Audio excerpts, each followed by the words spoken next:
வாராகி, என் அன்பு குழந்தையே, என்னுடைய தங்கமே, வாழ்க்கையில் நீ எந்த அளவு கஷ்டப்படுகிறாய் என்பது எனக்கு தெரியும், சரிதானே? ஆனால் நீ என்ன நினைக்கிறாய்? நான் மட்டும்தான் கஷ்டப்படுகிறேன், இந்த உலகத்தில் மற்றவர்கள் எல்லாம் நன்றாகத்தான் இருக்கிறார்கள் என்று. உதாரணத்திற்கு ஒரு விஷயம் சொல்கிறேன். 2 வரிசைகள் உள்ளது. ஒரு வரிசையில் நீ நிற்கிறாய். இங்கு நிற்கும் பொழுது அங்கு பார்த்தால், அந்த வரிசையை பார்த்தால் ஆட்கள் குறைவாக இருப்பது போல இருக்கும். சரி, அந்த வரிசையில் போய் நிற்போம் என்று அந்த வரிசையில் நின்று நீ ஏற்கனவே நின்ற வரிசையை பார்த்தால் அதுவும் குறைவாகத்தான் இருக்கும். நாம் தான் நினைத்துக் கொள்கிறோம், அங்கு பிரச்சனை இல்லை, இங்கு பிரச்சனை இல்லை, நமக்குத்தான் பிரச்சனை என்று. ஆக மொத்தம் இந்த பூமியில் பிறந்தால் இங்கு எல்லோருக்கும் பிரச்சனை உண்டு. ஆனால் அது அவரவர்களுக்கு தகுந்தது போலவே. நான் சொல்வது புரிகிறதா? நீ எங்கிருந்து பார்த்தாலும் அது பிரச்சனை இல்லை, அங்கு ஆட்கள் குறைவாகத்தானே இருக்கிறார்கள் என்று தோன்றும்.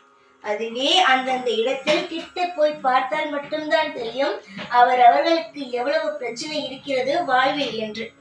புரிந்து கொள்ளுங்கள், வாழ்க்கையில் நாம் எடுக்கும் முடிவு நிலையானதாக இருக்க வேண்டும். நம் வாழ்க்கையில் மட்டும்தான் பிரச்சனை என்று ஒரு நாளும் நினைக்க கூடாது. அவரவர்கள் வாழ்க்கையிலும் பிரச்சனை இருக்கும், ஆனால் அது அவரவர்களுடைய கர்ம வினைப்படி நடக்கும்.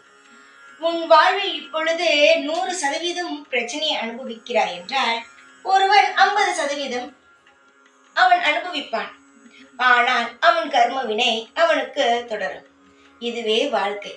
அடுத்தவர்களை பார்த்து உனக்கு நீ தேவையில்லாமல் உன் வாழ்க்கையை எந்த ஒரு பேச்சுக்கும் கொண்டு வராதே.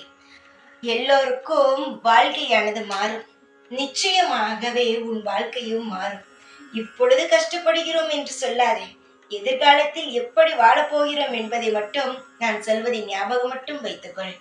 எதிர்காலம் உனக்காக செம்மையாக உருவாகி கொண்டிருக்கிறது. அந்த வாழ்க்கையை நீ அனுபவிக்க தயாராக இரு. இப்பொழுதே மனதை விட்டு விடாதே.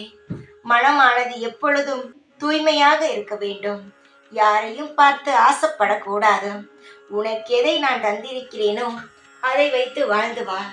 உனக்கு என்னென்ன தேவையோ அது அந்தந்த நேரத்தில் கிடைக்கும். வாழ்க்கை ஒன்றும் முடிந்து போகவில்லை, இப்பொழுதுதானே ஆரம்பித்திருக்கிறது. இன்னும் பார், எவ்வளவு விஷயங்களை நீ பார்ப்பாய், அனுபவிப்பாய், சந்தோஷப்படுவாய் என்று. கவலைகள் இருந்தால் மறந்துவிட்டு சந்தோஷமாக இரு. இந்த வாராகியுடைய துணையும் பார்வையும் எப்பொழுதும் உனக்கு உண்டு. ஜெய் வாராகி.